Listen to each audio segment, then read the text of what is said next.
జర్నలిస్టులు ఇక్కడ అమరావతి నగరంలో ఇల్లు నిర్మించుకుంటే చాలా బాగుంటది. అట్లాగే రామకృష్ణ గారు అడిగినట్లు శాసనసభ్యులకు కూడా ఈ వర్తింపజేస్తే, ఎందుకంటే హైదరాబాద్ నగరంలో కూడా ఇచ్చారు గతంలో 2 సార్లు. కాబట్టి అమరావతి నగరం అందరిది, అన్ని ప్రాంతాల వారిది అనే భావన మరింత పెంపొందించే విధంగా, అందరి భాగస్వామ్యము ఇక్కడ లభించే విధంగా మంత్రి గారు చొరవ తీసుకోవాలా. అట్లాగే జిల్లా కేంద్రాల్లో కూడా జర్నలిస్టులకు ప్రత్యేకంగా ఇళ్ల స్థలాలు కేటాయించడానికి, ఎందుకంటే మా మంత్రి గారు సత్యసాయి జిల్లా ఇన్ఛార్జ్ మంత్రిగా కూడా ఉన్నారు కాబట్టి కొత్తగా ఏర్పాటైన జిల్లా కేంద్రాల్లో మరి జర్నలిస్టులకు ప్రత్యేకంగా ఇళ్ల స్థలాలు కేటాయించడంతో పాటు పార్సారథి గారు కూడా ఉన్నారు మంత్రి గారు.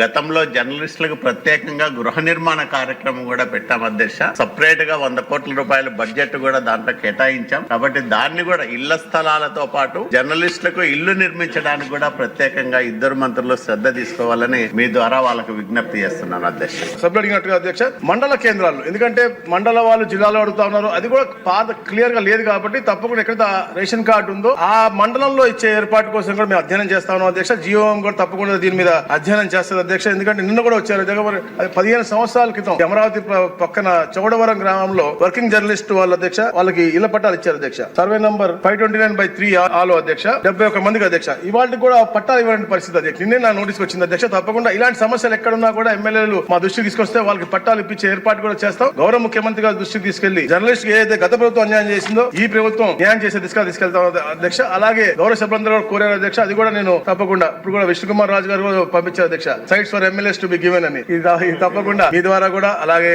సభ్యులతో కూడా అందరి ద్వారా కూడా అధ్యక్ష జియోఎం లో డిస్కస్ చేసి గౌరవ ముఖ్యమంత్రి గారి దృష్టికి తీసుకెళ్లి ఆచరణకు రావాలని తప్పకుండా మీ ద్వారా కోరుకుంటాను. Thank you.